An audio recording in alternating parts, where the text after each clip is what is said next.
All right, let's start. Do you have any questions?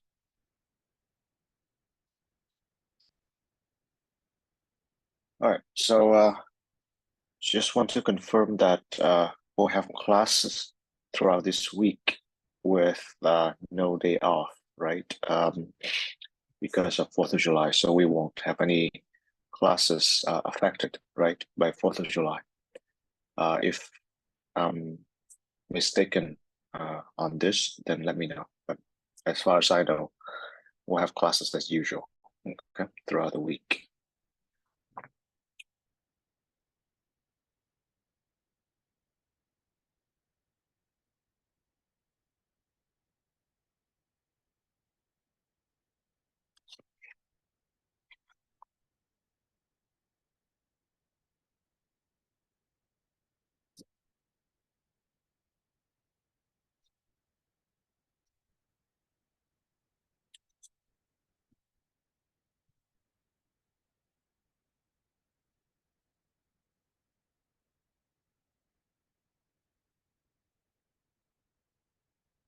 All right, so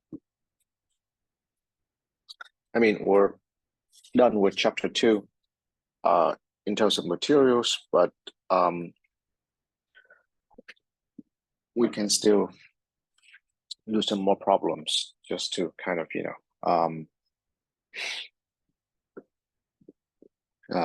yeah, get it in before we move on to the next chapter. So let's see here which one is worth doing. So let's start with the first question. I think this is question number 32 in the homework, which says that a group of B boys and G girls are lined up, right?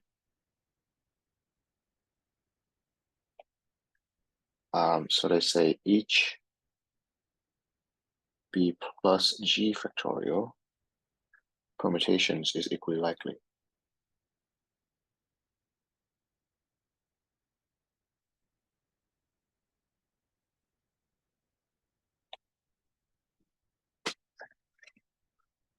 You want to find the probability that the ith person, so there are B plus G persons, right?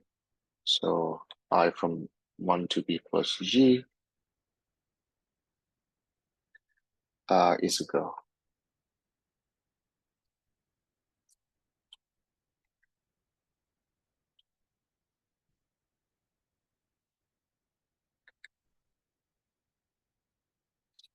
Like that.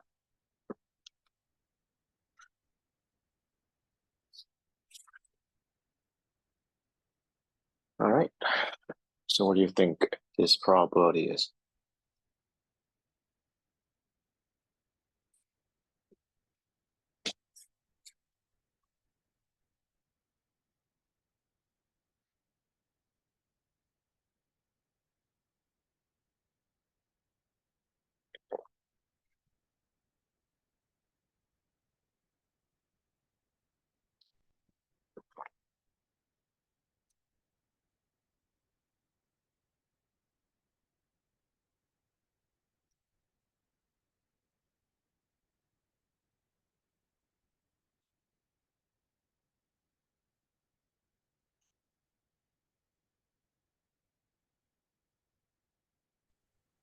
Is it B plus G minus 1 factorial over B plus G factorial?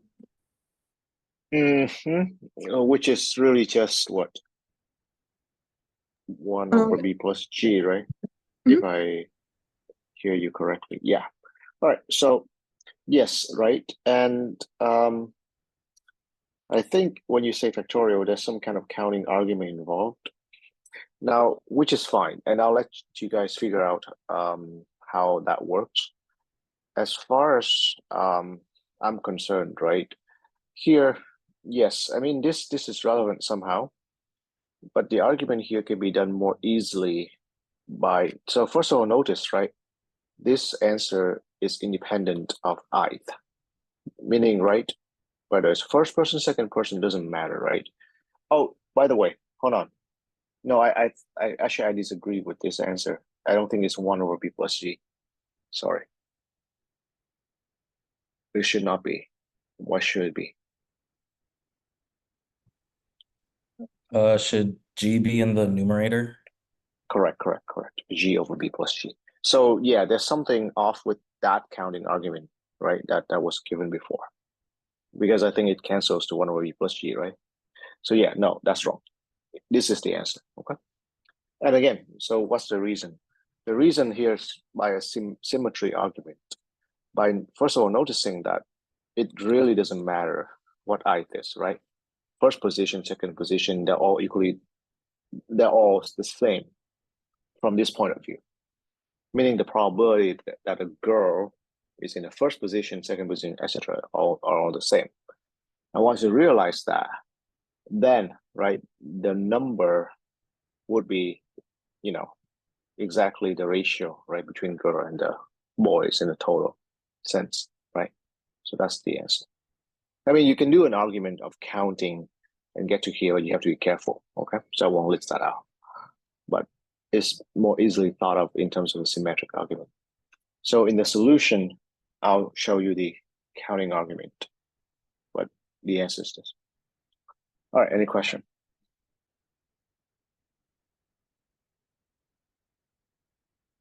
All right, so let's continue.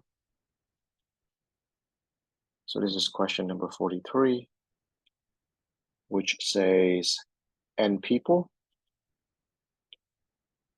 right, including A and B,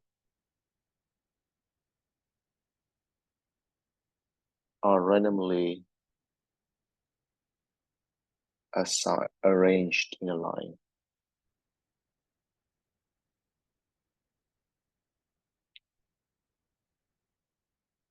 Okay. So this is question A, right? What's the probability that A and B are next to each other?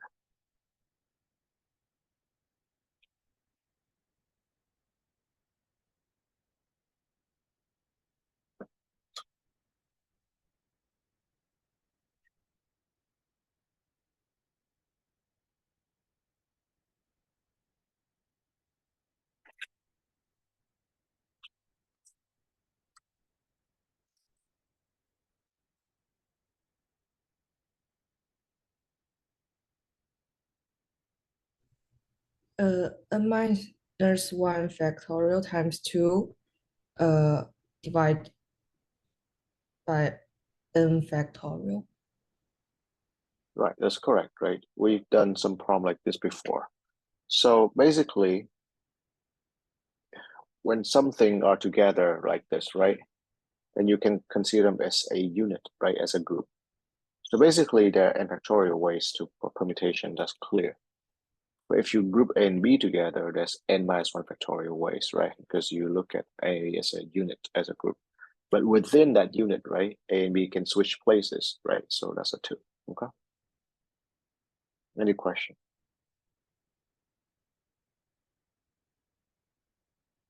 Now, question B says repeat part A,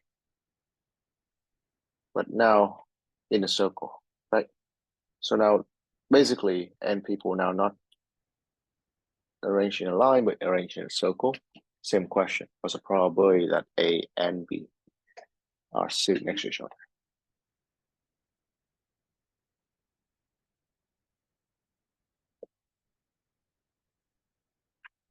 Would it be 2 times n minus 2 factorial over n minus 1 factorial? That's correct, right?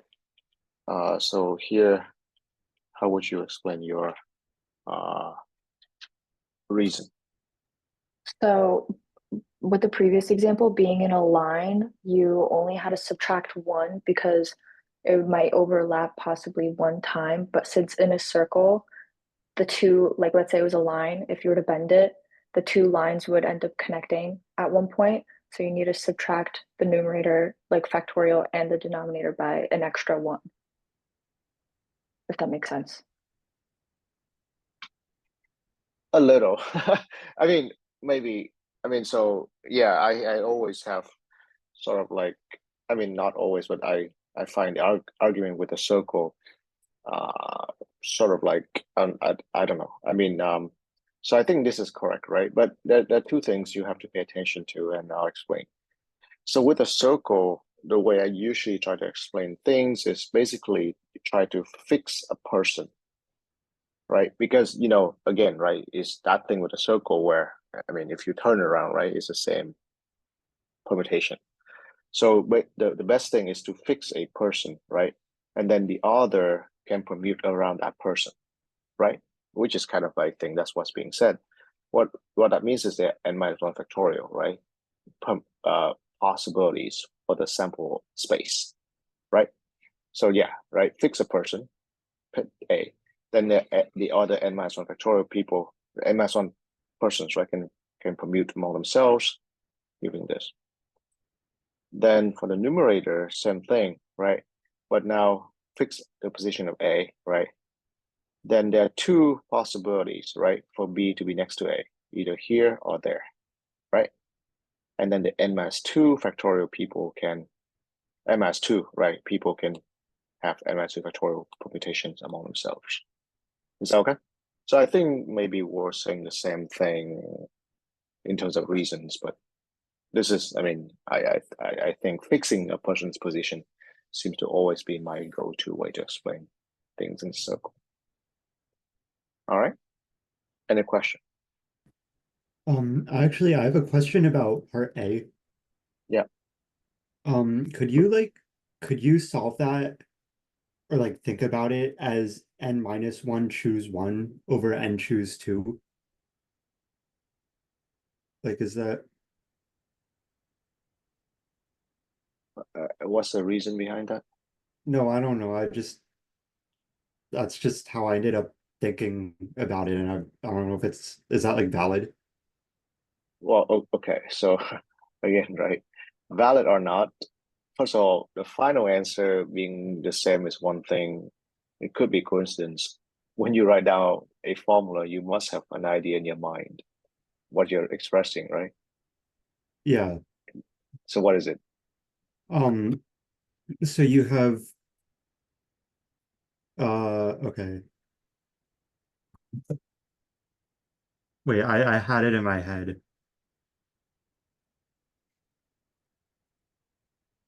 Okay, so if you make A and B into a single entity, right? You have n minus 1 people in the like population or whatever, and you're picking one of them at a time because A and B is one person. And then it's like that over like the total number where you're like choosing two.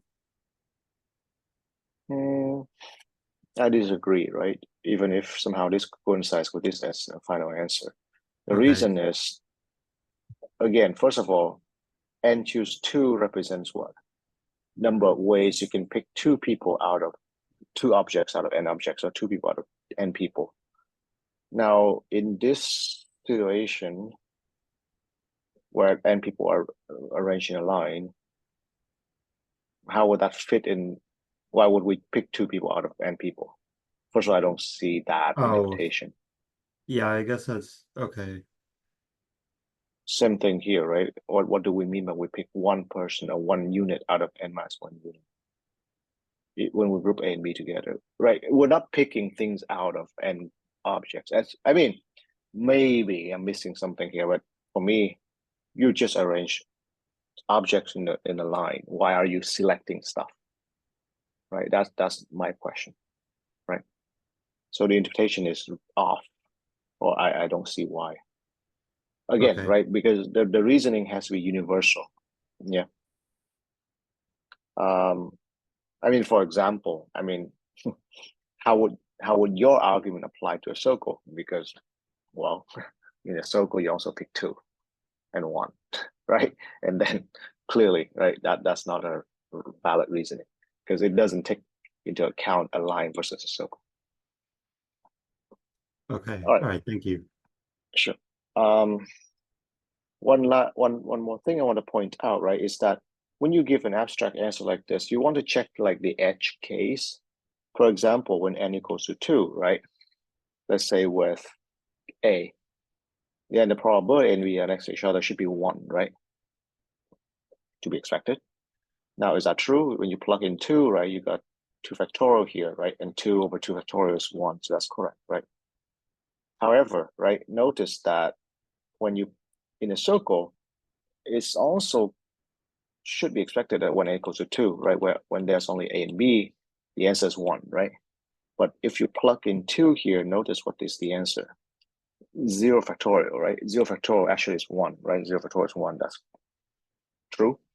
And this is 2 minus 1 factorial. So the answer here is 2 actually, when you plug in n equals to 2, all right? On the other hand, the answer will be correct for n being equal to 3. The reason, right, is because when n equals to 2, this 2 right here that we use to say that there are 2 ways for B to be next to A is invalid, right? When in general, there are 2 ways for B to be next to A if there's a C, right? But if there's only A and B, then there's in a circle, then there's only 1 way for A to be next to B. Does that make sense?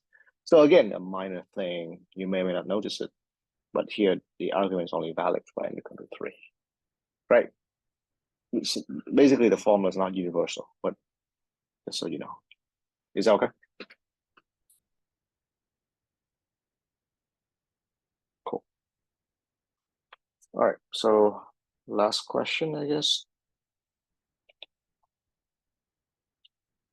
This is question number 53. If 8 people consisting of 4 couple are randomly arranged in a row,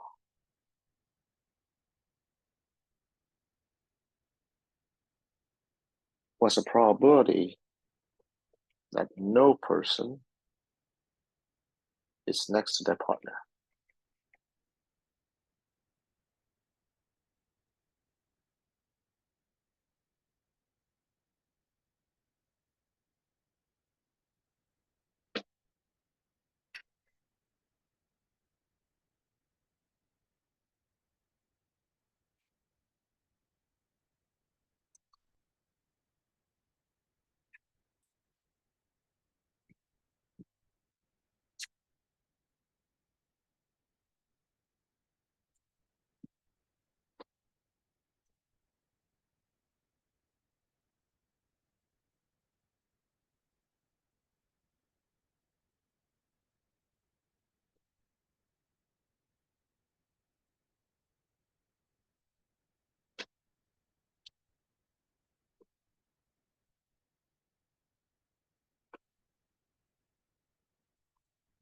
So first of all, right,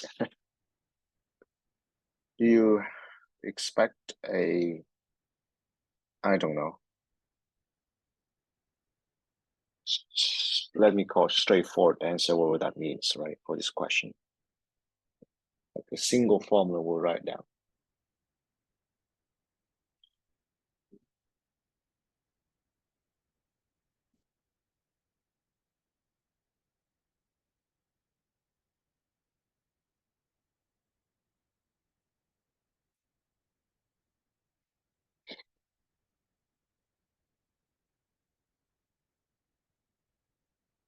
Or let me put it in another way, right?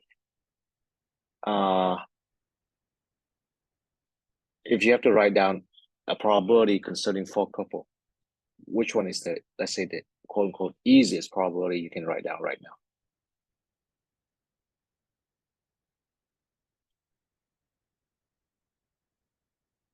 This one or something else? Probably the easiest is if every person is next to their couple. Correct, right? And what would that be? Hold on, let me write it down, right? Probability that all couples are together, right? Maybe that's the same way to say it, right? Are next to each other.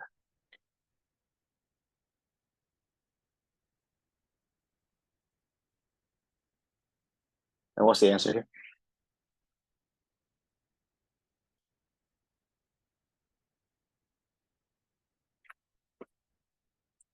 What would this be if this were the answer, the question?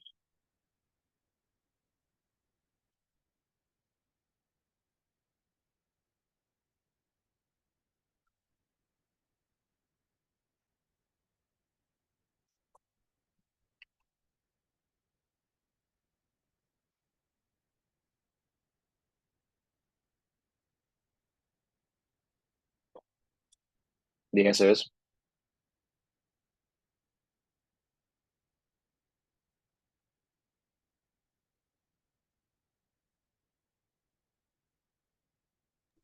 Four factorial times 2 to power 4 over. over 8 factorial. That's correct, right? And we understand where this comes from, right? Because 4 couples will be, each of them is a unit, right? So there are 4 factorial to ways to commute among themselves. And then each of them has 2 ways, right, to commute within themselves. So that's 2 or 4. Does that make sense? Why That's was the easy. it? I'm Yeah, go sorry. ahead. Why was it 2 to the 4th? 2 for each couple to commute within themselves. Oh, okay. Thank you. You understand? Yeah. Yeah. All right. So that's the easiest one. Okay. So now let's move to the next layer maybe. What about 3 couples? So that you can appreciate, right, the difficulty or the not before you can do the problem. Is this easy or hard? Or, I mean, of course, hard is a relative thing, right? Can you straightforwardly write down the answer here?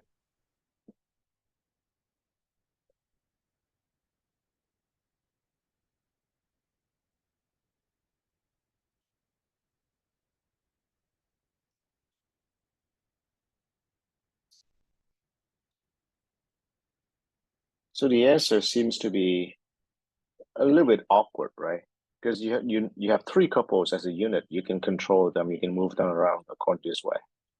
But there are 2 other folks, right? Where you have to be careful where you put them. Because if you're not careful, you can put them next to each other. Yes, which is going to land on you on the all couples. So here, the words at exactly, right? The key is exactly 3 couples. Does it make sense? So the awkwardness, if you will, and if you think hard enough for this problem, is the kind of like some kind of double counting, right?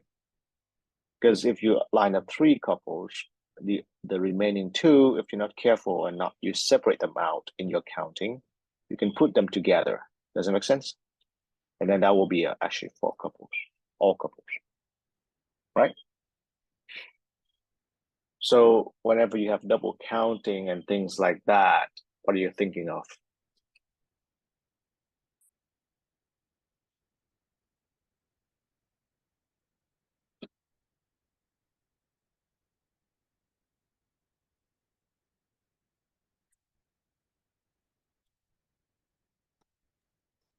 Could it be 3 factorial times 2 to the 4th times 4 choose 2 over 8 to the factorial?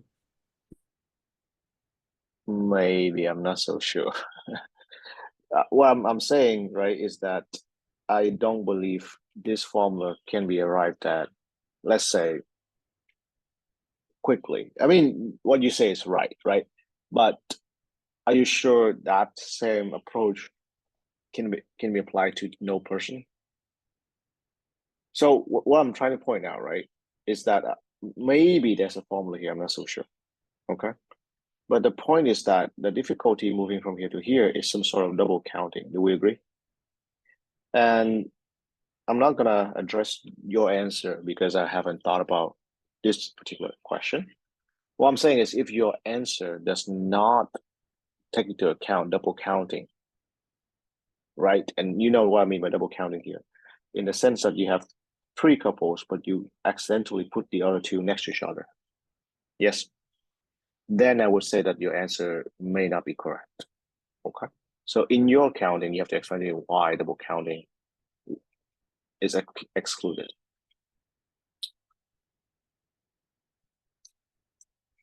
So what I'm referring to, right? So anyway, right? So last chance. How will we do this problem? And again, right, being aware of double counting. What's the key to do this problem?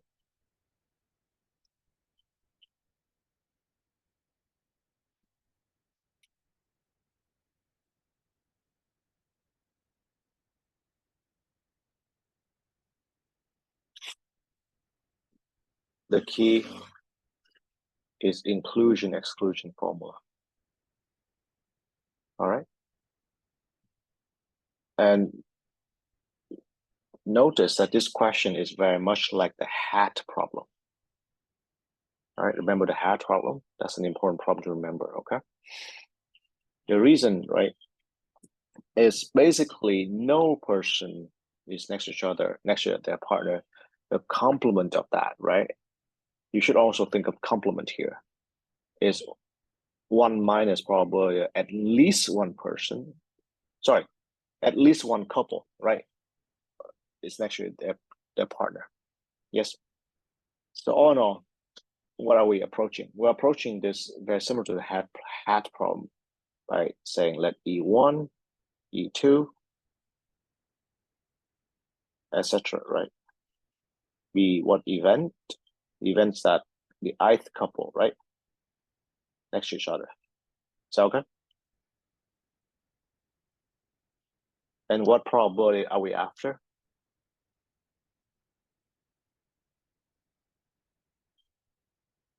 We're after what kind of probability? Complement of them all. Correct, right? Intersection, right? And we handle this by 1 minus probability of the union. Yes. And right, you know inclusion exclusion formula. So I'm just gonna write down some layers, right? And you, well, okay, whatever. Let's say sum of PEI, right? And then plus, let's say sum over I less than J, PEIJ minus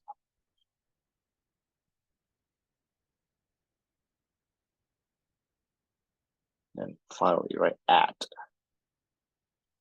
Oh, yeah. All right. Now, let me ask, what is this?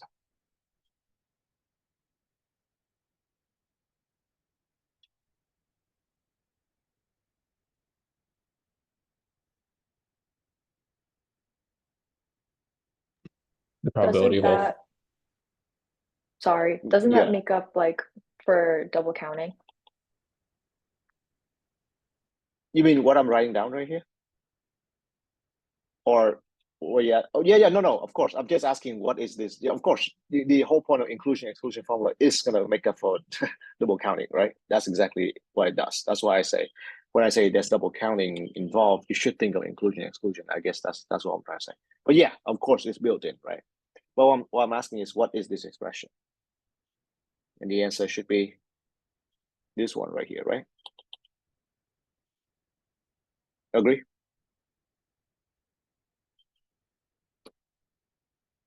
Now let's try to see why the other ones are easy to handle. For example, what's PEI? What's PE1?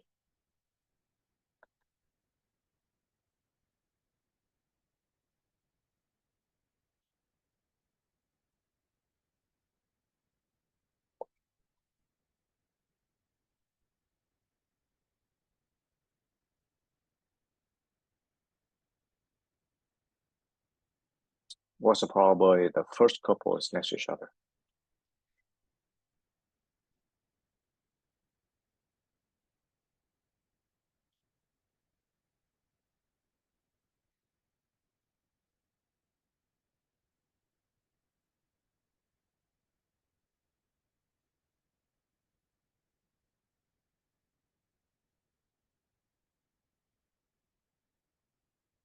Two times 7 factorial over 8 factorial. Right? Keep the first couple together as a unit. There's 7 units together, right? Just permute among themselves. There's 2, right? Among within the couple. So that's the answer.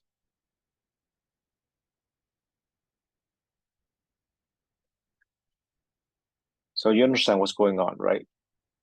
The problem, right, or the point when we deal with something like this is we are asking for exactly 3 couples next to each other. But when we deal with something like this, we're saying we only ask for the first couple being next to each other. We don't care how the other people are arranged, right? The overcounting, whatever that is, will be handled by inclusion, exclusion.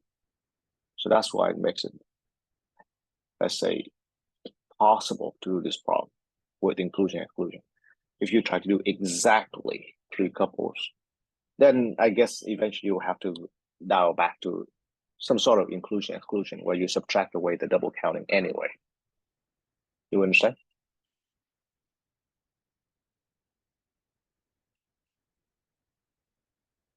Let's see. What is this?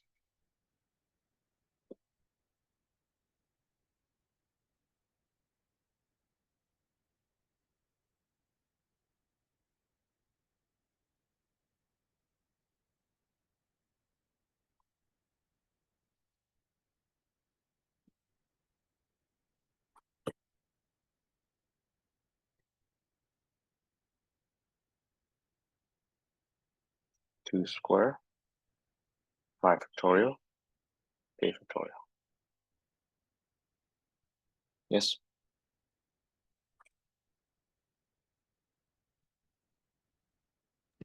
Professor, why is it 5 factorial and not 6 factorial? Because I just miscount. You're right, 6 factorial.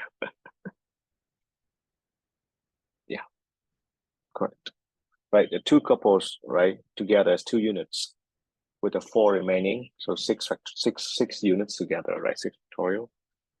Each of them can commute among themselves, right? So within themselves. And P of E I E J E K will be what?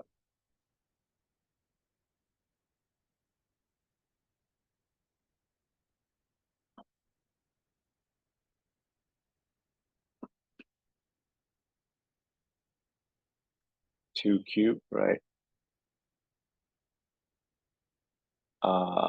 3 couples with 2 remaining, so that's 5 factorial, right? 8 factorial. Okay.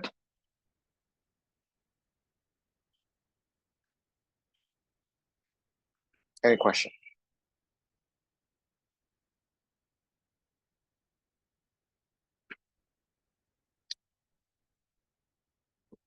Right, very good. So with this, we're done with chapter 2.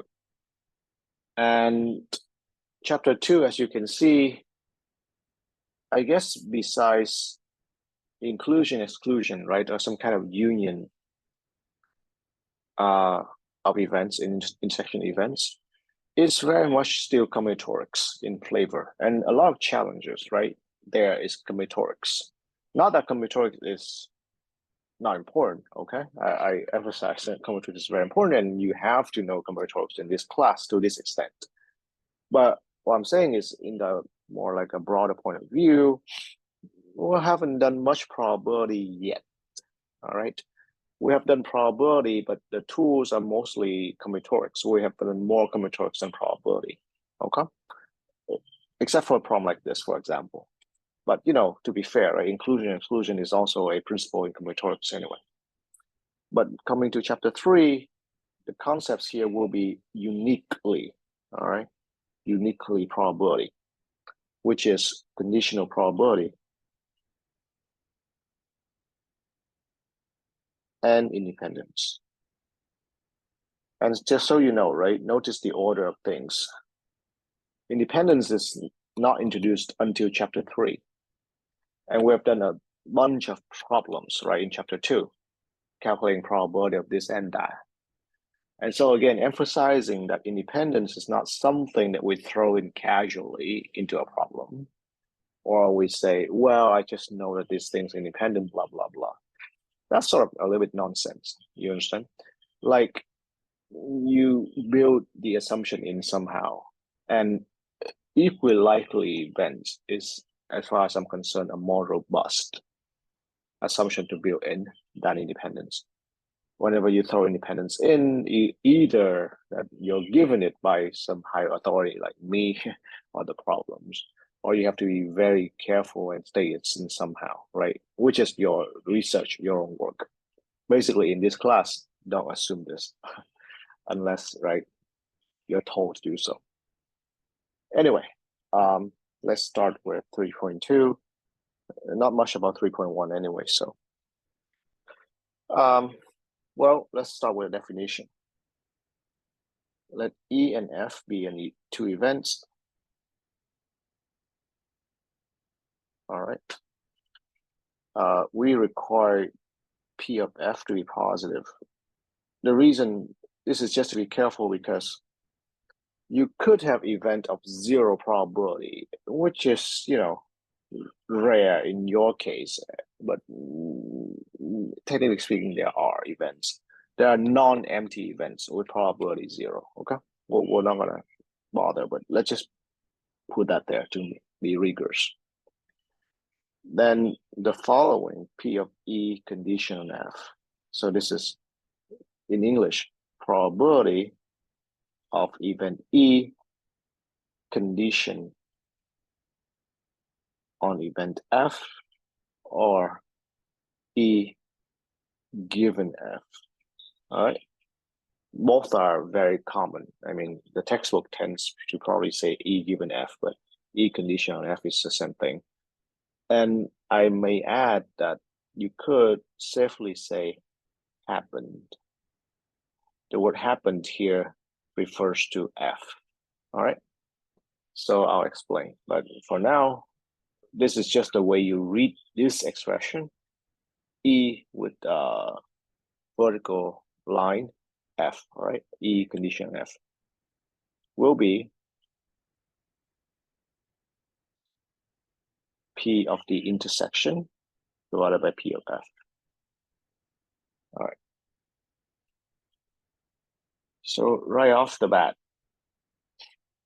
this is not symmetrical, okay? In other words, E and F play different roles here. In terms of meaning, F has happened, you don't know whether E has happened or not. I'll explain. In terms of formula, you can see that you're dividing by P of F. And that's why you require P of F to be positive, all right? And not P of E. Again, right, I think you guys are at this stage where you could get formula mixed up. And let me warn you, a small mix-up like that means that you got the entire problem wrong. Because it's just nonsensical, right? You're not conditioning on E, you're conditioning on F. Again, like I said, symbolically, I can understand why you just want to throw an E here instead of F. But meaning-wise, there is a nicer part. So pay attention, okay? All right, so first of all, again, this is just a definition. So you calculate the intersection, you divide by that, you get that. But this, by the way, right, is like the cornerstone of probability, okay? You can argue, I think, that probability is built upon conditioning. Like if you don't know conditioning, you won't know probability. Like you can do combinatorics, whatever, but you're not gonna do probability. Now, in terms of the intuition, right? So this is the good old universe, right? The sample space where everything may happen. So you're not saying much, something happens here. And there are two events, E, F, all right? You can think of something like E is like you bring your umbrella. You could bring an umbrella randomly any day, right? F is the event that it rains. Then, I mean, assuming that, you know, you bring an umbrella, you know, randomly on a shiny day anyway, then clearly if it rains, you will be more likely, right, to bring an umbrella than just regularly. I mean, just, you know, on a random day, right? Things like that. I don't know. I mean, other things, right? So basically, conditioning means you have more information. And when you have more information, you can deduce or you can change the way you estimate the probability of an event. I mean, for example, right? I mean, the chance that your friend not doing well on the exam is, let's say, a half, 50-50. But if you condition on you seeing your friend, let's say, not studying last night or something, then probably your friend would not doing well on the exam would be much higher, something like that, right? Anyway, so in terms of how the formula work together, when you do P of, let's say P of E, right? Then it's just P of E. You can think of this as the area of this circle over the total area, which is like 1, right? You can think of it that way. So probability is a ratio, right? So the area of E over the area of the universe. But look at this, right? This is area of PEF, which is this part, over area of F. Notice, right? EF in this case can be interpreted as the portion of E. So basically, E condition F is the portion of E inside F relative to F. And that's why, right? The interpretation is F has happened, because you are measuring the likelihood of E with respect to F, right? Instead of the universe. Are we clear on this? Any questions so far? Yeah, do you just assume that E cannot happen before F? No. Again, no such thing, right? And don't drag in the word before and after at this stage yet. Okay. Okay. So, for example, right? I mean, again, I do see that there's this kind of like, order of time. But if you drag that in at this stage, I think you just be more confused. Just think like this: knowing something makes your knowledge of the probability of something else different. All right. Okay. For example, right here, let's make it into a quiz, right? What quiz is it? Quiz 4, right?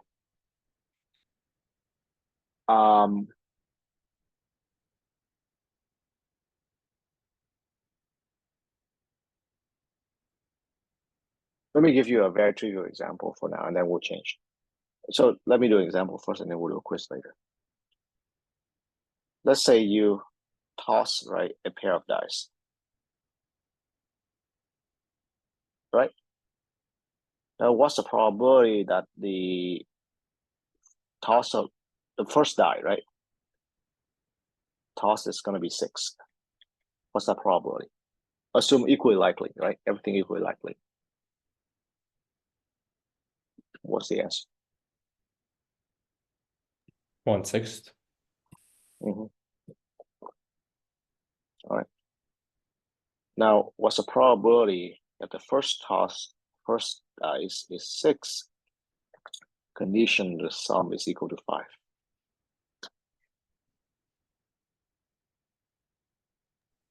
Zero. Is it clear? Because if the sum is 5, there's no way the first dice is 6, right? So I'm not sure, and I hope that this demonstrates that the before and after is sort of like not really dragged into this context. Yes, because I mean the first dice is 6 and the sum is 5, it's already go together, right? So again, I do know that it has that flavor, but I recommend you best not to throw that aside. It's just basically information. Think of it that way, right? I know something. How does that change my point of view on some other event? That's it. And you analyze it case by case. Okay, so far?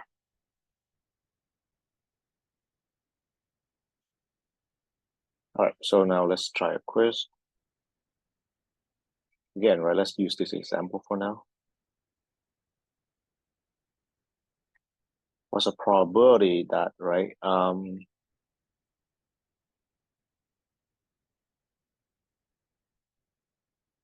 first, or, one of the dice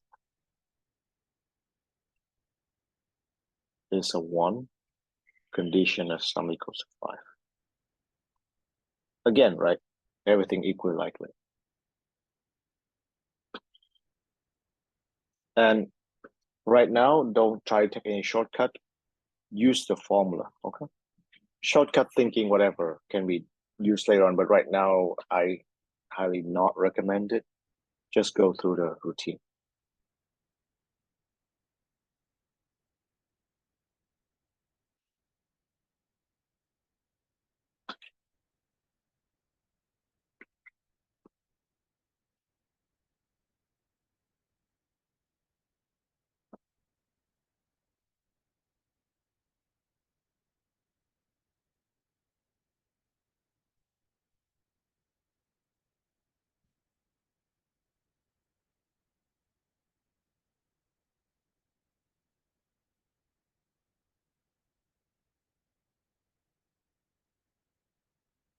Okay, so how will we do this question?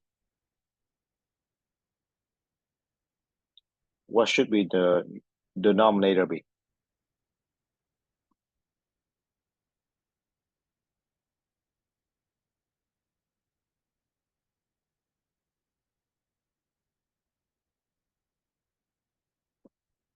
All right, so, right, this is E, right? And this is F. And so it's going to be the probability if you're not used to it, right? One of the dice is 1. N, right? The sum is 5. Divided by probability that sum is 5. Is that okay? So that's the formula. So the denominator, right, is the probability the sum is 5, which is what?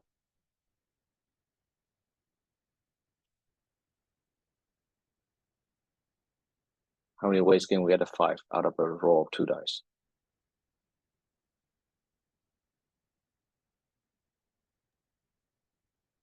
I 4 did it ways, on like, right?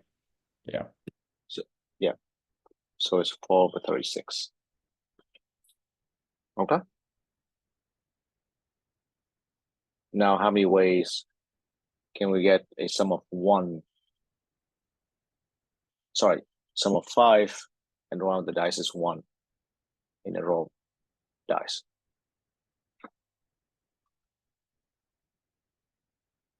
Two ways, right? Correct. So the final answer is a half.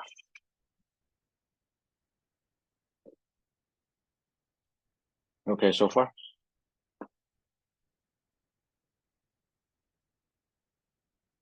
So in other words, right? If you draw a pair of dice and you don't see the result, but your friend told you that I know the sum is 5, then you know it's 50% chance that at least one of the die, right? I mean, one of the dice is 1. Okay.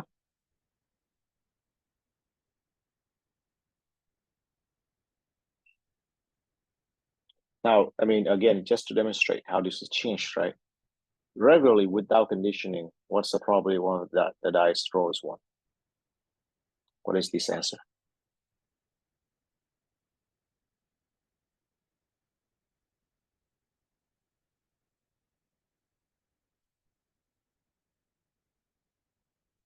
So this sometimes called the unconditional probability, right? And you know why? Because you're not conditioning anything.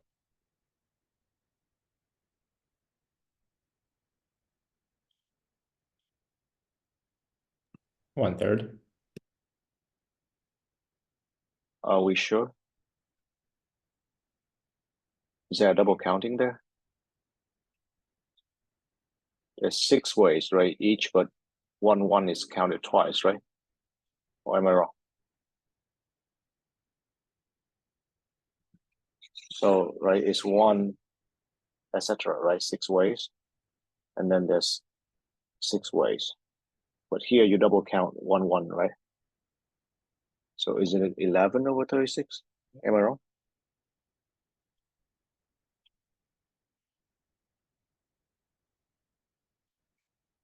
It's not 12, right? Yes. But anyway, right, you see this number is not 1/2, right? So conditioning change probabilities. Any question?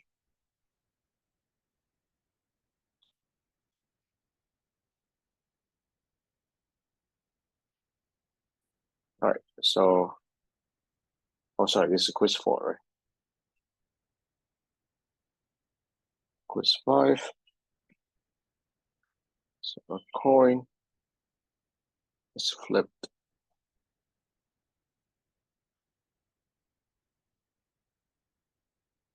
Twice. So assuming that the same all events, right, all outcomes equally likely. So this is the assumption. Find the conditional probability. So this is a textbook language that both flips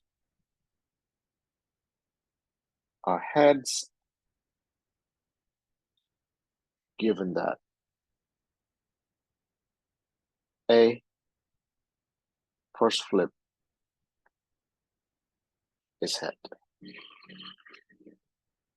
Okay, so again, this is purely a word problem, no symbols, but I'll let you parse the symbols yourself.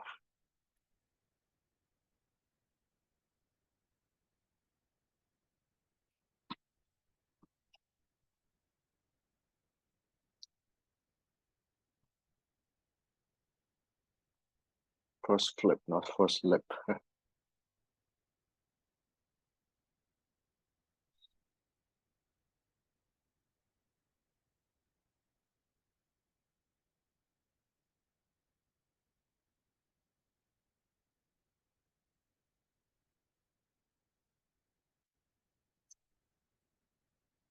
Anyone got the answer?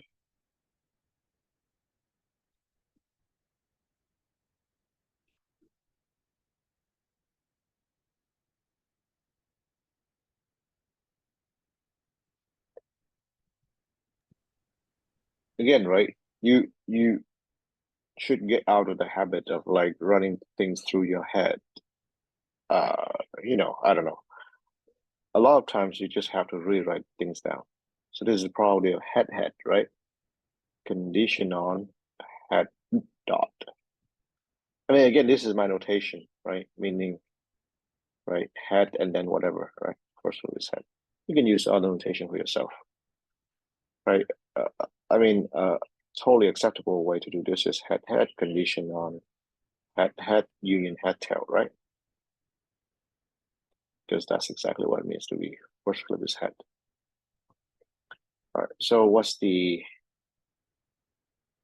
answer here? Or, right, I mean, instead of union, we just do comma, right? Same thing. So, well, the formula says, right, is the probability of the intersection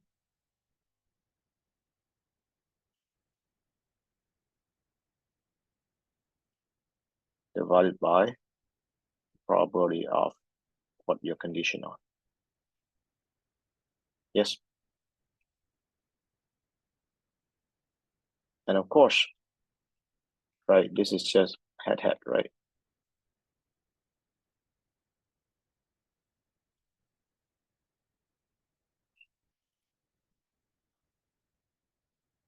And the answer is 1/4 over half.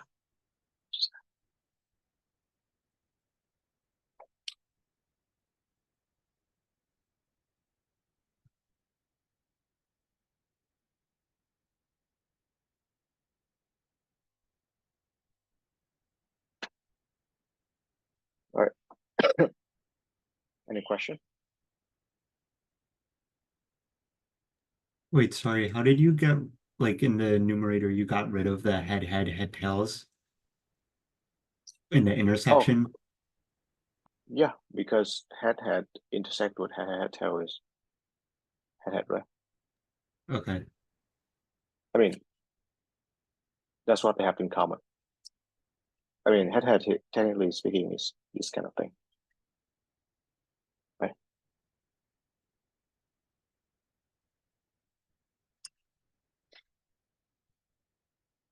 All right, any other question?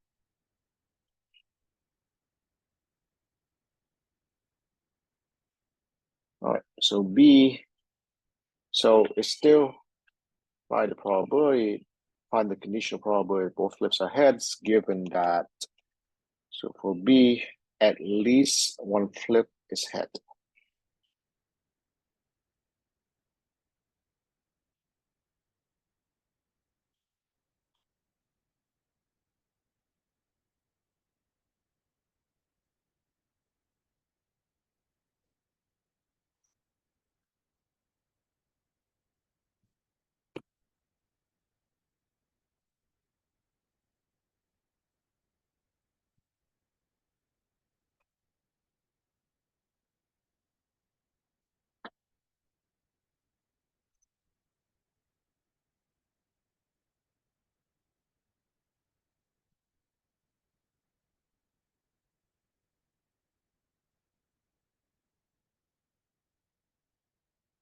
So here we're finding probability of head-head condition and what?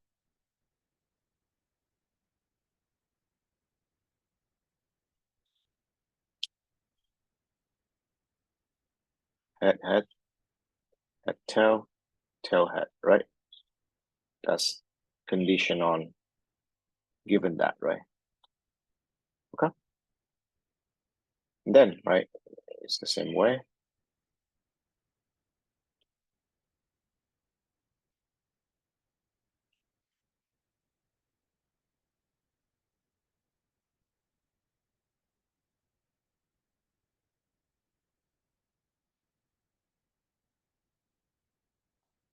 Which is, right, the top is 1/4, the bottom is 3/4. So the answer is 1/3.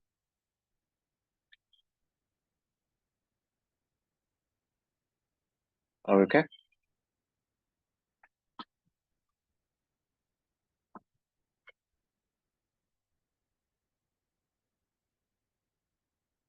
Any question?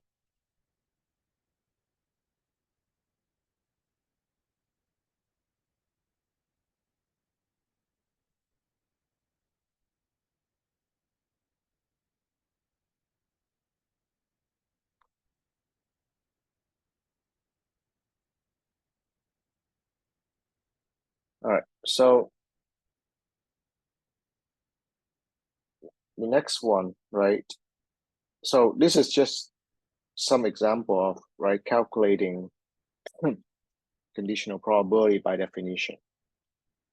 The next thing is, let's say a application, if you will, of conditioning, which is calculating the intersection, right,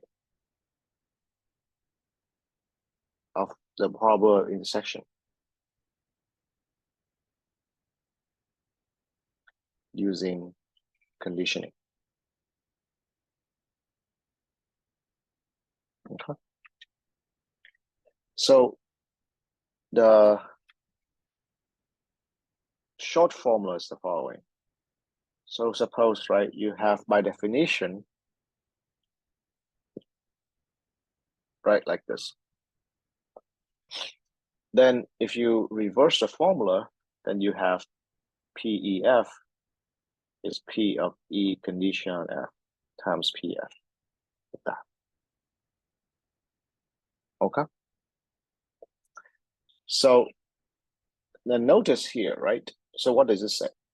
To know the joint event, right, of this and that happening, you can condition one event on the other and find that probability multiply with probability of that, whatever your condition happens.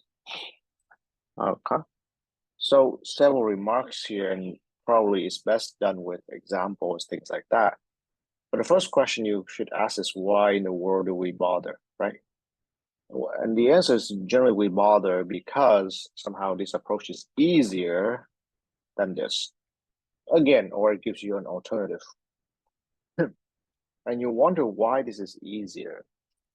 And the answer is as difficult, what that means, or as sort of like new as conditioning seems to you. Conditioning actually it gives you more information, right? If you know something happens, somehow it might make it easier to calculate certain thing. So this goes without saying that when you work it out, this is the object to be computed, right? Then you want to, or you must compute this somehow, not using the definition. Right? Because of course, if you use the definition, then you need to know what this is, which is circular, right? You're trying to compute this. So you need to compute this in another way. So the ones we've been doing on top is using definition, right? Again, the reason is because I'm trying to get you used to, right, applying the definition. But in this application in particular, then you want to be able to, let's say, think conditionally, all right? But again, it's not that surprising. You might have done already without realizing it. So let's look at an example. Let's say an urn contains 8 red balls and 4 white balls. So we draw 2 balls without replacement.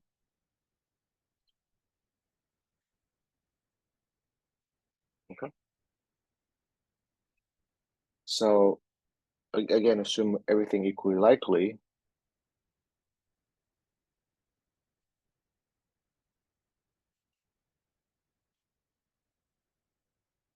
So let's say, right, quiz what? 6. Calculate the probability that both ball draws are reds.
All right, what's the answer here?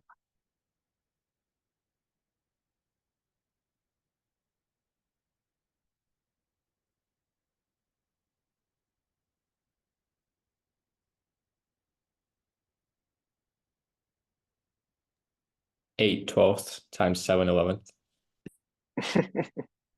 And you're basing it on what? I did the P of F. So first drawing the 1 red ball. So total number of reds over total number of balls. And then on the second try, 1 less red. So 7 out of 1 less total ball, 11. All right, so I'm not trying to say that your answer is wrong. I'm just asking what principle you're basing your answer on. What's the explanation for this probability?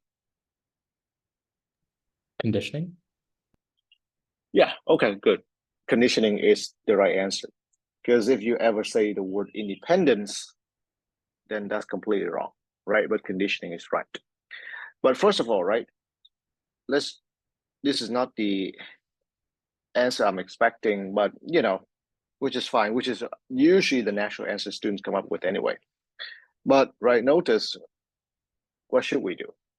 What we should do is do the, what is it? 12 choose 2, and then 8 choose 2, right? That's the usual answer, right? This is by counting.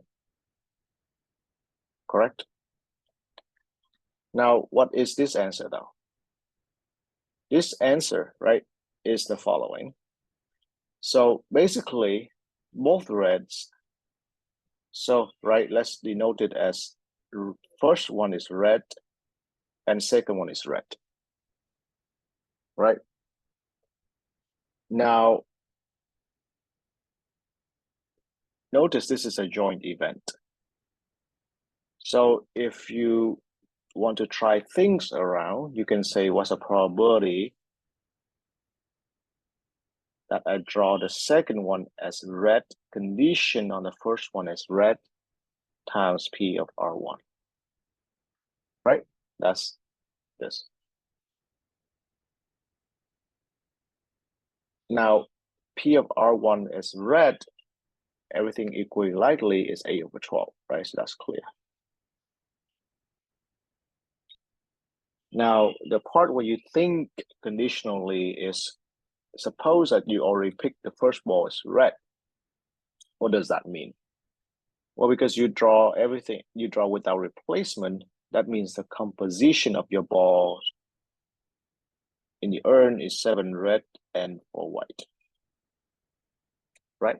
That's what conditioning means. Therefore, this is 7 over 11 times that. Once again, I do believe for some reason that this is the natural answer for a lot of students anyway, right? Even if you ask someone who doesn't know probability, they would do this. On the other hand, right, I do believe that they most commonly would say that these two events are independent or whatever that is to multiply these two together, right? Because that's the only thing they know how to multiply together by independence. But let me just say, right, are these events independent? Picking the first red and the second red, are they independent?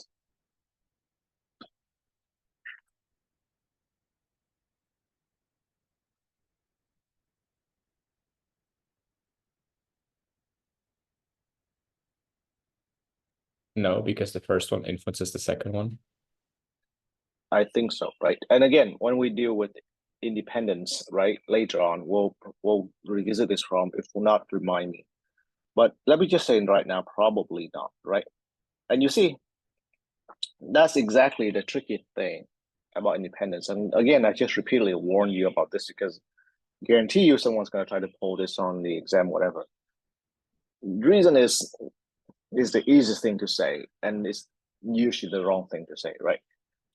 To argue whether something is independence is not trivial, right? But when you string things together, there are many, many reasons why. And conditioning is valid, right? You just put, you know, the second event based on the first event times the first event. That's correct, right? So you do it by conditioning. And so last but not least, right, let's check out what this answer is.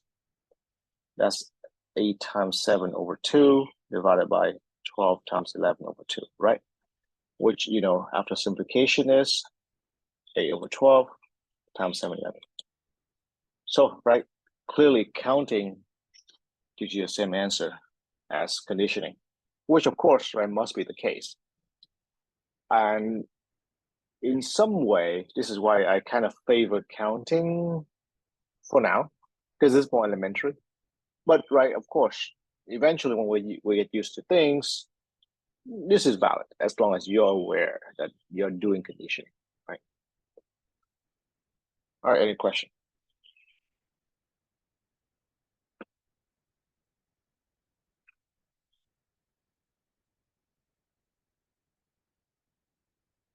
All right, so next, let's talk about a generalization of this. All right, so this is two events. So just like the inclusion-exclusion formula, right? We have the general, right? Let's say multiplication rule. And by the way, yeah, this has some connection to multiplication rule of combinatorics, but this is the multiplication rule for conditioning, okay?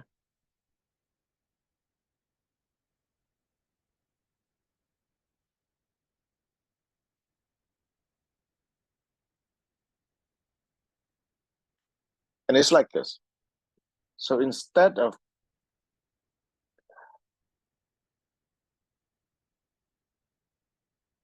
calculating probability of intersection of two events, you're calculating probability of intersection of n events.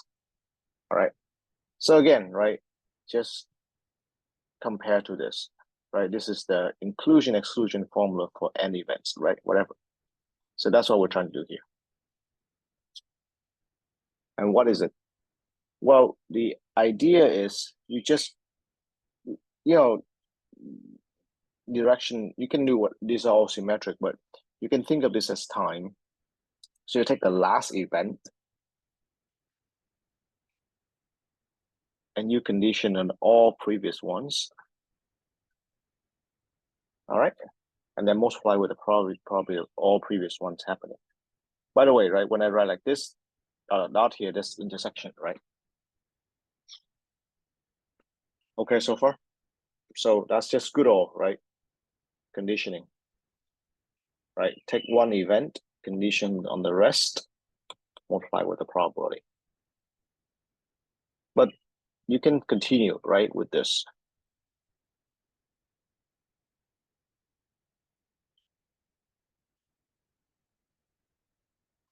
By, again, taking the last event here, but that will be en minus 1, condition on all remainings.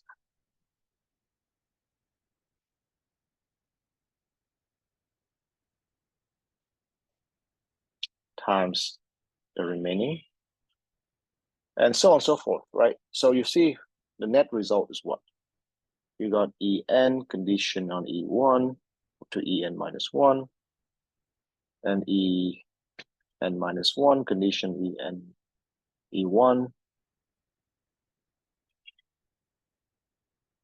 en minus 2, and then of course, right, en minus 2 condition on en minus 3, right? So on and so forth, and then you can have something like probability of what? E2 condition E1, right? That's the next to last step. And the last step is PE1. Okay, so far. So it's a chain of conditioning, right? Each time you, again, think of this as time. You condition of the last event based on all the events before it, all the way down to the first event. In which case, there's no conditioning, so it's just probability.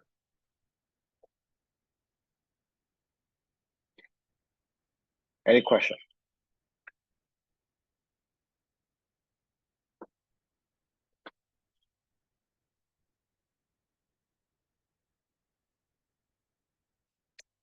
All right.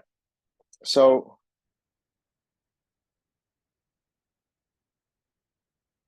let's see, right?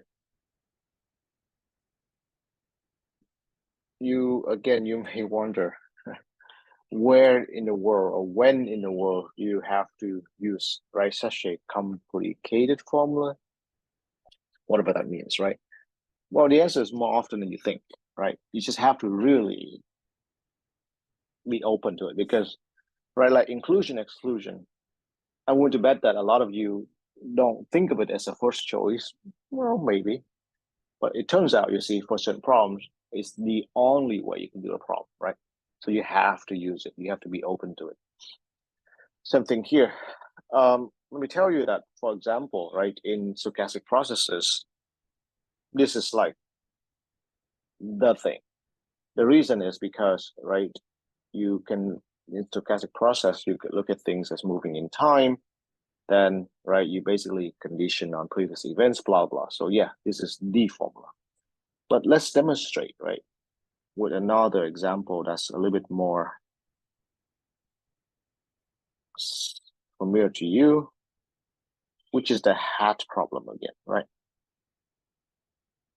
So again, the hat problem or the matching problem is that, and people throw their hats into a pile, pick out randomly, right? And we want to know how people get their right hats or wrong hats, whatever, right?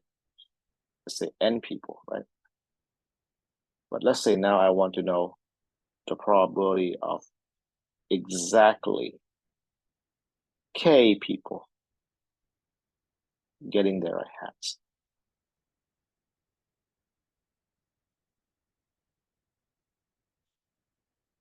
So this is for K less than N, right? let's say that's a range of k, right?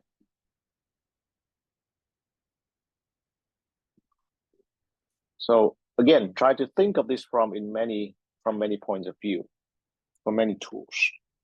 There's no single tool to solve the problem. There may be many tools, right? The more you can approach a problem in different ways, the more you can do it.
All right, any remarks, comments? So this problem, right, can definitely be done through counting.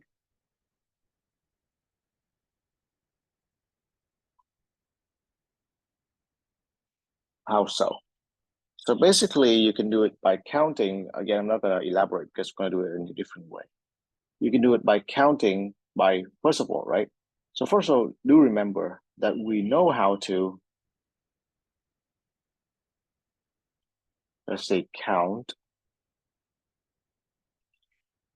Let's really is how to compute the probability, but it's really also counting of no person, right, getting the right hats.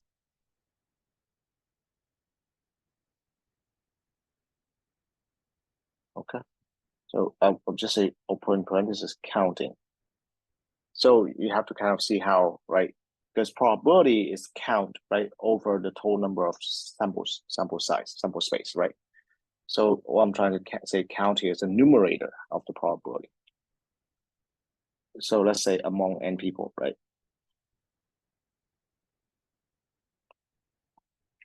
But notice, right, exactly here, the n here is for any n. So in other words, right, for example, exactly k people getting the right hats means what? Exactly k people getting the right hat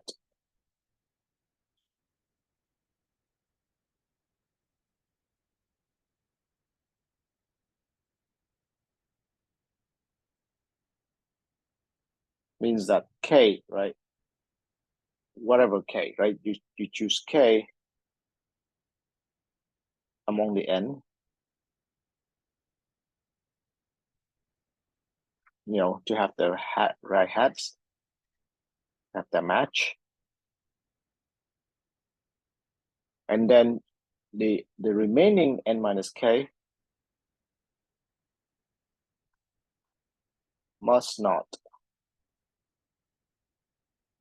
all receive the wrong match. Does that make sense?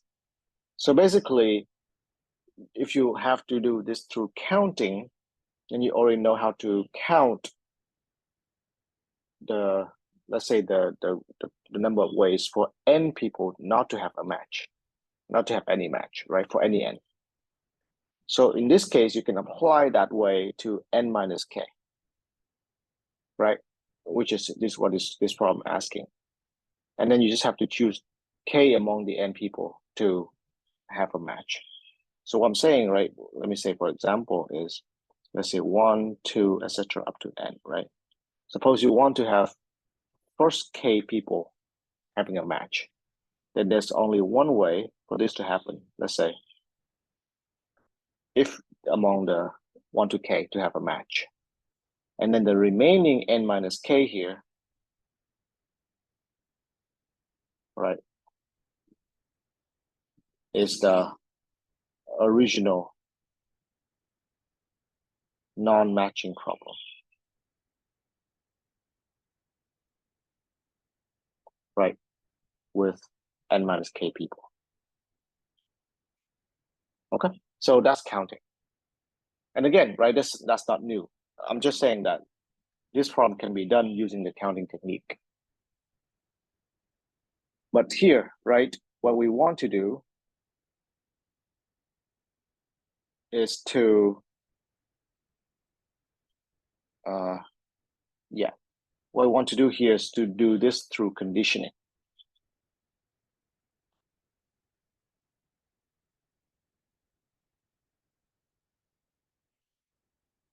Okay.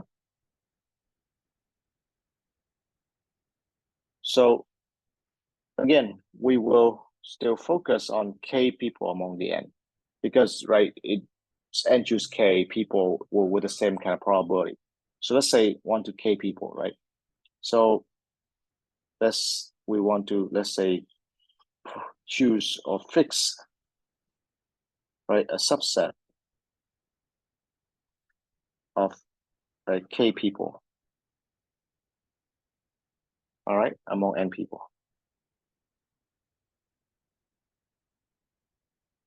And let's say this is, for simplicity, let's say people from 1 to k, right?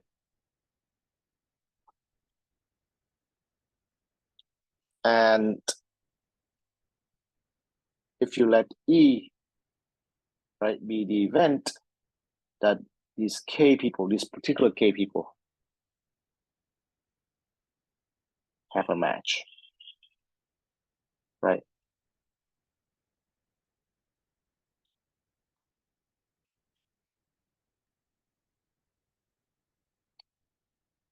And then you let F be the event that the remaining n minus k have no match.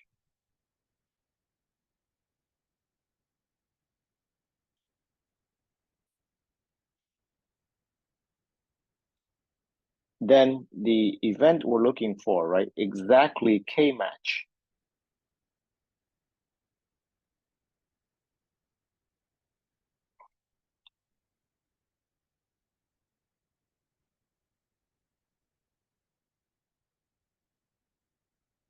will be exactly P of EF, but multiply with n choose k.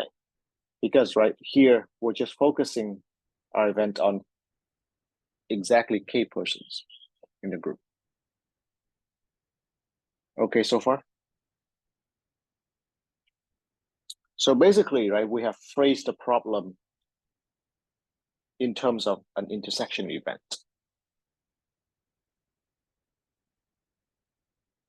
All right. And so now we will use conditioning to calculate this intersection. And that will be n choose k, right? And then we will condition. So again, right, among these two events, which one is, let's say, quote unquote, harder?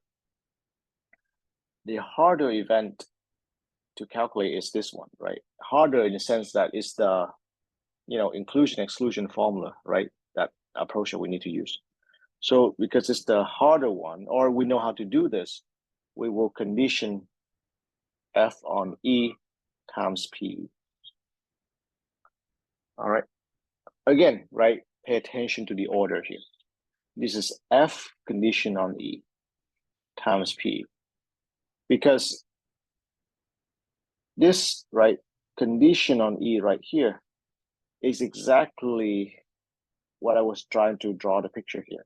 Basically, once you condition on the first K people having a match, then F condition on E exactly will be reducing the problem, no matching problem.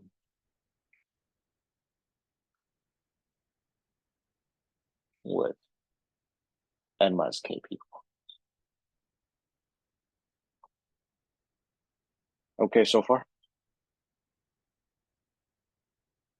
So once again, right, this conditioning is exactly parallel to that counting technique where we try to reduce the counting to N minus K, right, subproblem. So here, conditioning allows us to do that.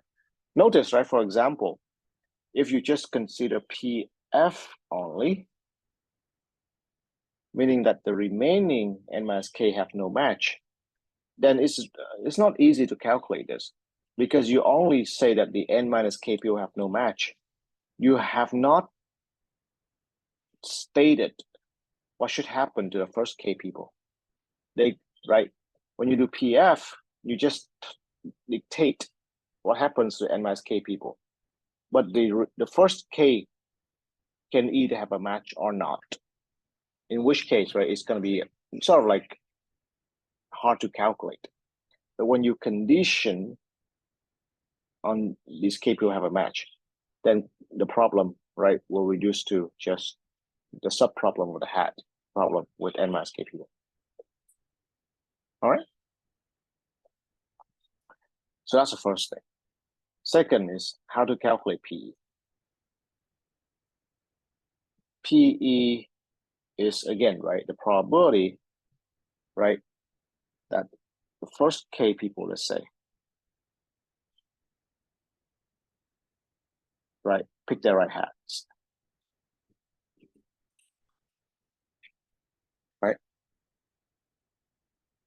And here, notice that this is also an intersection of events. It's an intersection of what?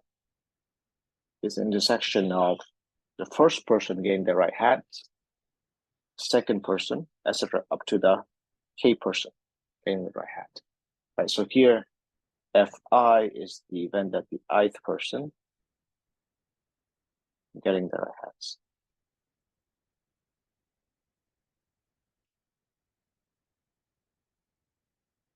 Okay.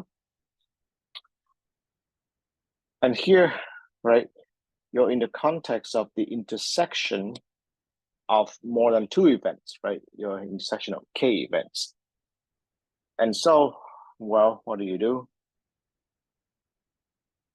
The conditioning formula above is exactly appropriate, right, for this situation. So you start to take the last event, let's say, condition on the previous ones, times the next to last, condition on all the previous ones, so on and so forth.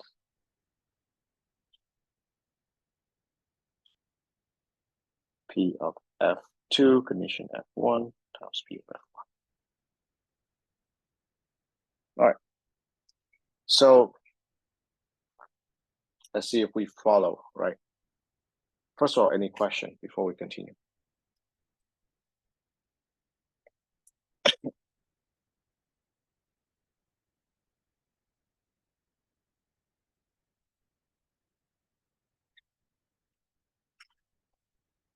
All right. So let's see if we follow, right?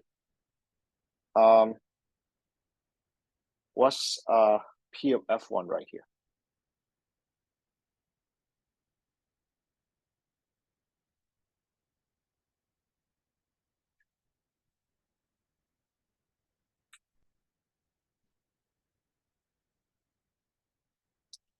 what's the probability that the first person getting their right hat? 1 over n. Correct.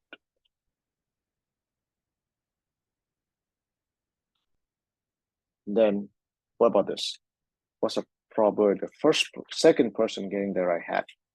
Condition on the first person doing so.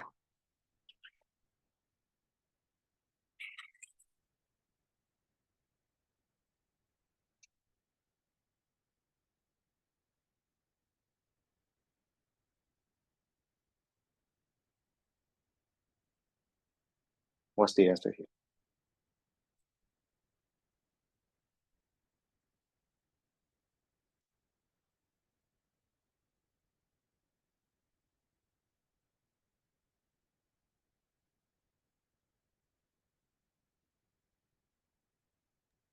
One over n minus 1. Correct. And I hope, right, once this is set, then everything is clear.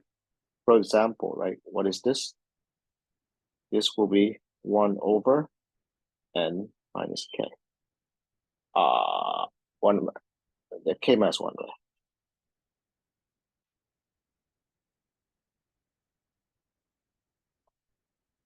Are we clear?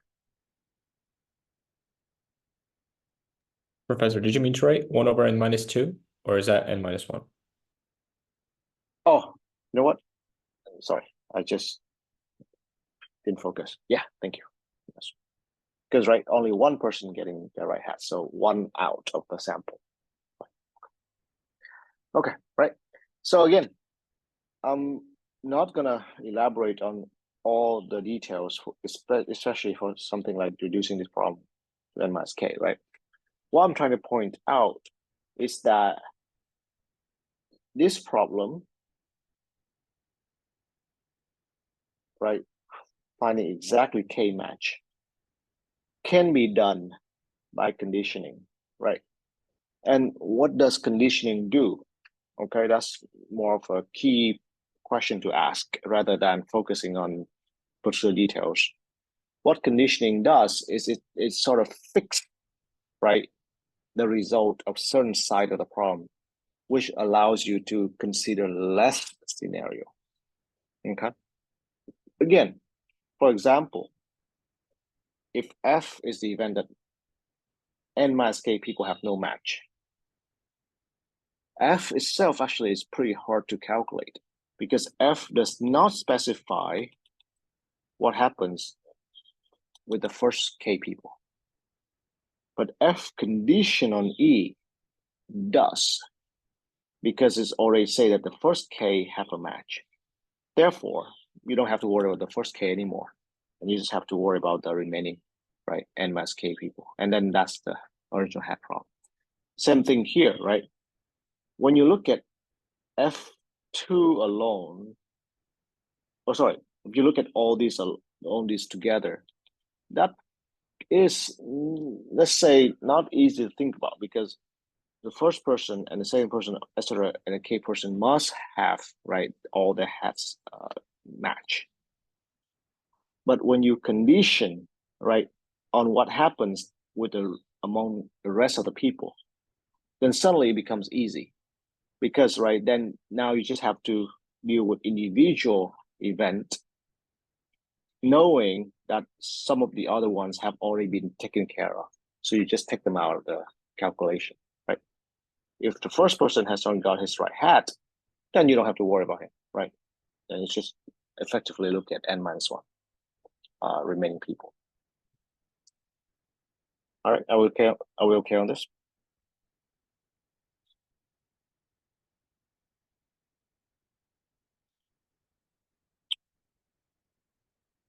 All right, so I think for the remaining of the class, right, let's just do some more problems.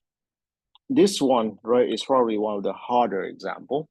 So I strongly encourage you to think about why we do what we do, why we condition, right, etc. at this stage. But a lot of times we're just going to do a smaller problem with easier thing to deal with. So let's see here.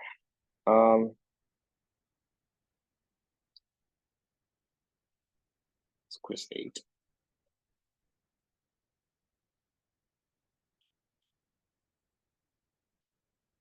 So this is question 3.6.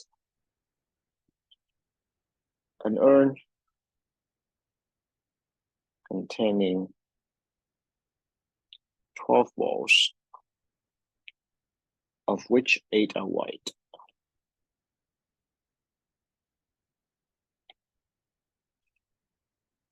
A sample of size 4 is to be drawn with replacement. They also give you the option of without replacement.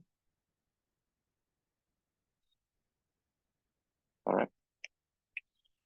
And they ask you to find the conditional probability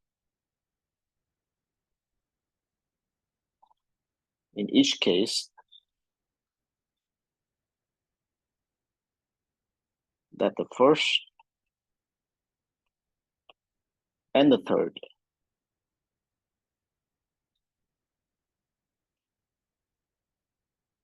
balls drawn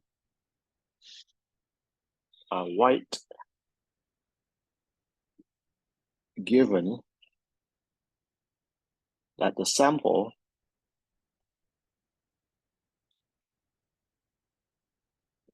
drawn contains exactly 3 white balls.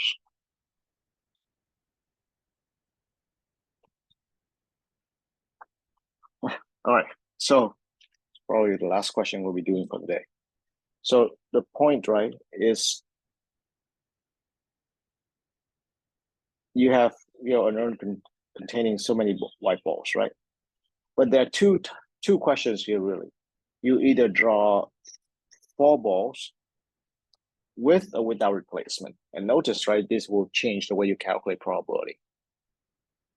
And you know that when you draw 4 balls like this, 3 of them are white. And they ask you to calculate the within that scenario, right? Condition on that was probably the first and third balls draw are white.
All right, so I don't know which one you want to do first, with or without replacement.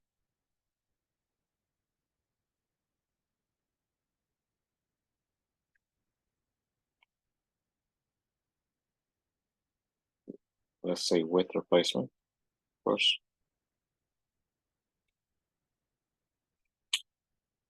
All right, so what are we having? And again, right, you don't have to approach the problem fast. Let's just write out events. The events E is what? First and third, right, are white, right? That's what being asked. The event F is 3 white balls drawn, right? And we're asked to compute probability of E condition F. Agree?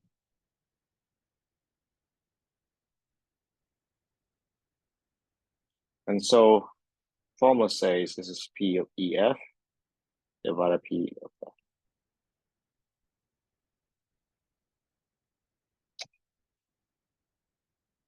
All right.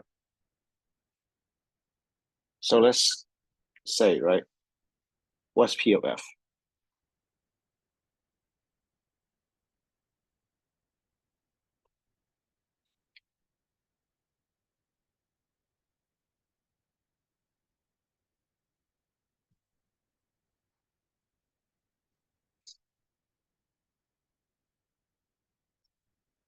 What's the probability that we draw 3 white balls?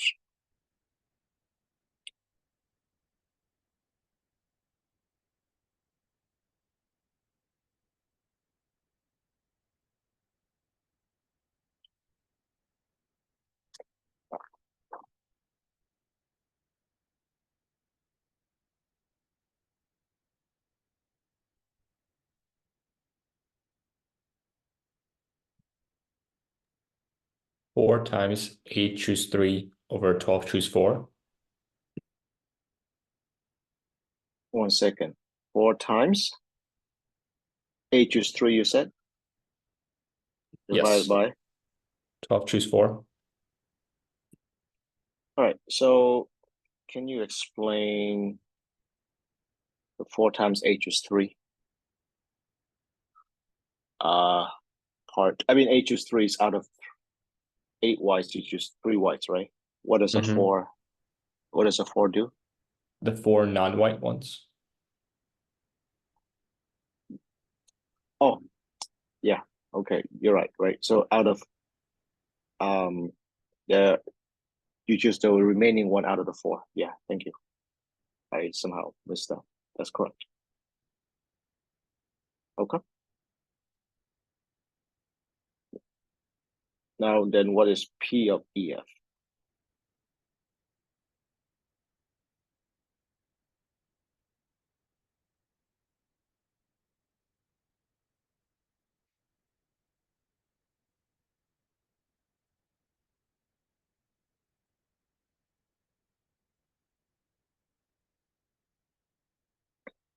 So EF means what?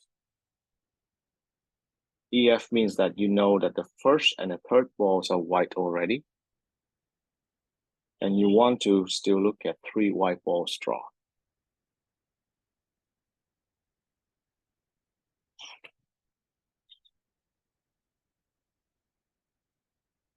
So how does that happen?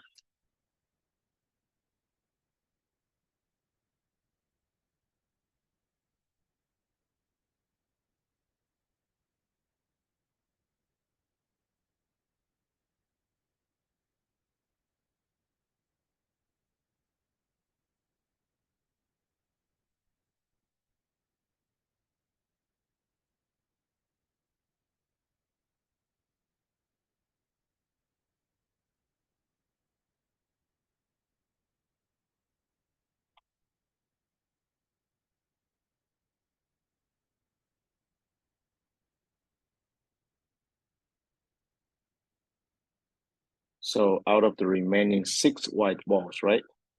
So basically, you have first white, third white, right? So one of these must be a white, right? To have the total of 3 whites, isn't it? And then the remaining one must be a non-white, I guess, black, whatever, right? Is that okay? Or the other way around, right? Correct. So basically, out of the 6 remaining whites, right, you choose 1, and then out of the remaining 4 blacks, you choose 1, right? And then let me try to think. Is there like a 2 swapped around here? Is the what I'm trying to figure out. Uh,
I think probably there's, so what, let me tell you what I'm not so clear right now, and I might have to get back to you on this. It's the language, right? Basically, they say the first and the third ball is drawn, which means that the seems to imply order matters here, right? You distinguish first ball drawn, second ball drawn, third ball drawn, etc. Does it? While, right, when we do 12 choose 4, basically we just say we pick 4 objects, right, out of 12 objects. So what I'm a little bit unsure about, right, is that whether we distinguish between these two scenarios, black and white and black, or we don't, which means whether we multiply by 2 here or not. Just what I'm unclear about. So I have to think a little bit about this and get back to you. I mean, if there's any suggestion here, I'm open to hearing your opinion on this.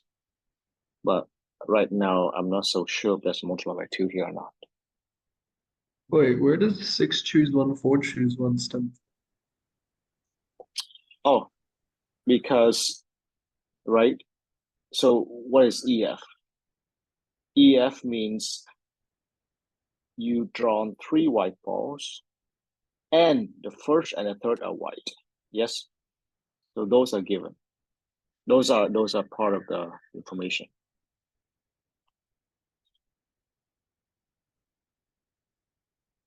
Right? This the first and third are white. That's EF. So EF means first and thirds are white, and then 3 white small draw. Agree? And so if first and third are white, that means you have 6 whites left,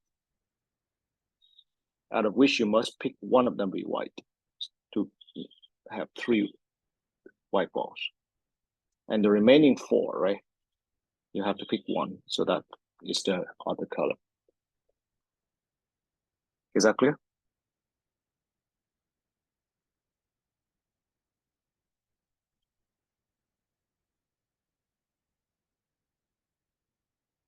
I think my gut feeling is this is the answer.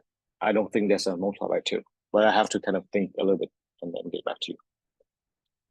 All right, any question on this?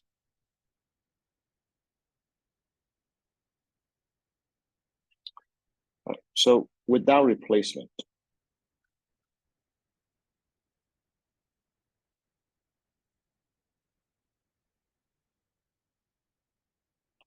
okay, then the formula is still the same, right? The events are still the same, the formula is still the same.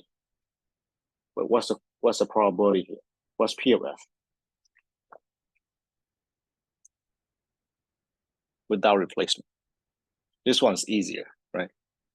P of F will be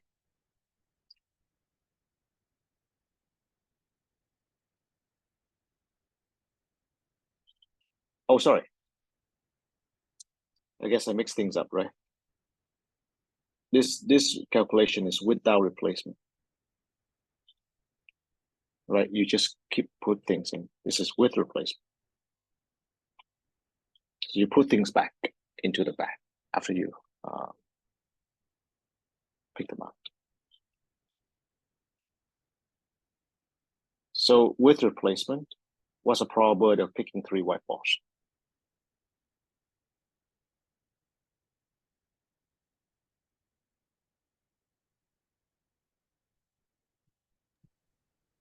Four times 8 cubed over 12 cubed. 4 times, hold on. So 8 over 12 cubed, right? Is a probability that you pick 3 white balls. And then what was the last one you say? 4. 4 over 12 is the 4. probability of choosing non-white one. 1 black. Sorry, not a white one, correct. Yeah. Now here, I wonder, right, if you have to throw in a 4 choose 3. Basically, right, so 8 over 12 cubed is again, right? 3 white balls, but which 3 whites? Is it the first? Which position? Does that make sense? 1, 2, 3, 4, right? You just know there are 3 white balls, but which ones, right? You choose 3 positions for them to be white, and then the probability of that happening is this, and then the remaining one to be non-white. Is that okay? So there's a 4 choose 3, I think. You choose which one to be the white. Okay, so far? Because, right, if you don't have this, then basically it means, for example, first, second, and third is white, and the last one is not white. That's this.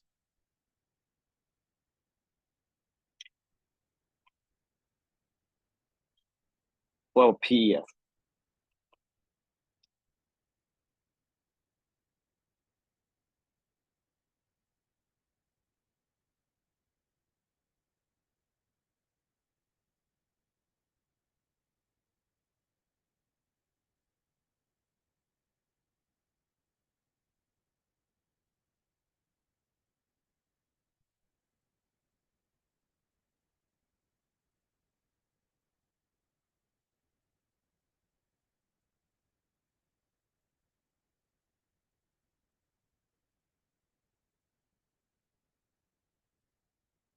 So again, right, you want the first and the third as white already, right? So the only thing left is the second and the fourth, right, being the choice. So the first being white is A12. The third being white is A12. Right? And then the second, between these two, right, one of them must be a non-white and one of them must be a white. So that's going to be, so this is the first. And then between these two, right, it's going to be one of them is A over 12, one of them is 4 over 12. And I think times 2, because you choose one of them to be the non-white, one of them to be white. Is that clear?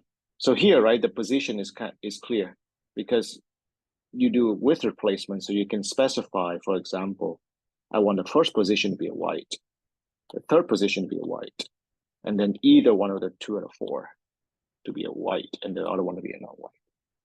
Same thing here, right? I want out of 3 positions, right? 3 out of 4 positions to be white, and then the remaining one to be non-white. Are we okay on this? So I have to check back with you on this, right? I think this calculation right here has some issue. I think I still have to pick 2 balls out of 8 for the first 2 whites, for the first and third whites. And then I picked 6 out of 1 for one of the white, and then 4 out of 1 for a non-white. Something like that, all right? But I'm confused on the order of the whether it counts or not, because when we use the numerator here, right, 12 choose 4, it sort of implied that order doesn't matter. So that's not clear because the language of the problem says first and third, right? With the with replacement, that's easy because the language of replacement builds the order into the calculation. We can say, I want the first ball to be white, the third ball to be white, etc. Is that okay? So that's the confusion right here for me is how do we build order, or do we need to build order into this calculation to distinguish between the first and the third whites, right? I mean, I was thinking that here we should do 12 choose 4 times 4 factorial so that we have order like matters here. But I have to kind of see it. So let me say to be discussed again.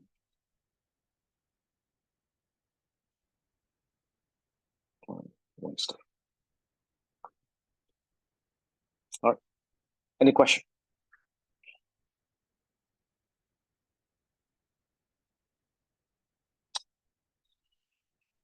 All right. So if not, I think this is all I want to discuss for today. If you have any question, I'll answer. If not, I'll see you on Wednesday. Thank you. Sure.